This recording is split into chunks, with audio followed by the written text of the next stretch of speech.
This is the internal assembly into the hub shell of the A2 hub. Install some of the special grease into the ratchet ring. The ratchet ring has 4 notches, and if you'll notice, the hub also has a ratchet ring deeper, which is not used for the mechanism, so there's no need to grease that area.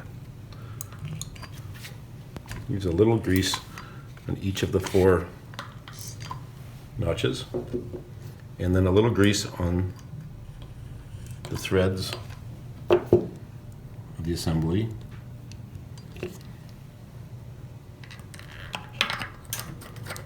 Thread the assembly clockwise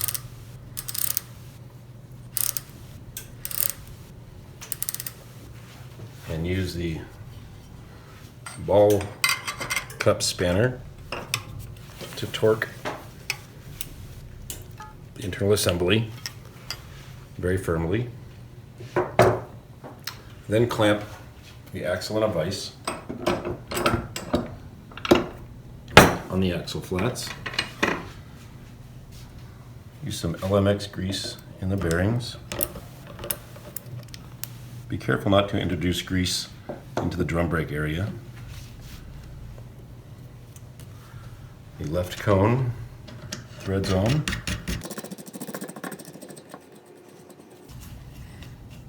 Tighten the cone down until it touches the bearings. Then the brake assembly. It's a good idea to put a little tiny bit of grease on the cam and wipe off the extra.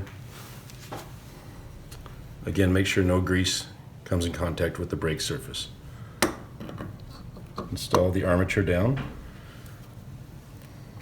then the cone adjuster and a 17mm lock nut.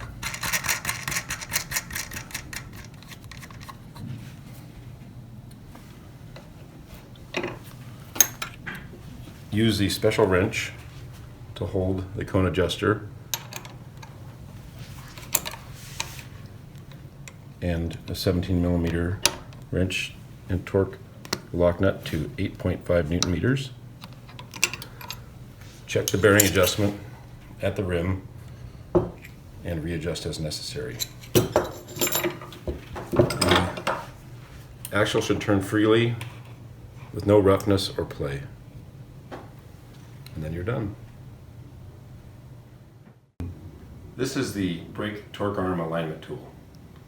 It simplifies the alignment of the torque arm to the axle flats. This is a prototype.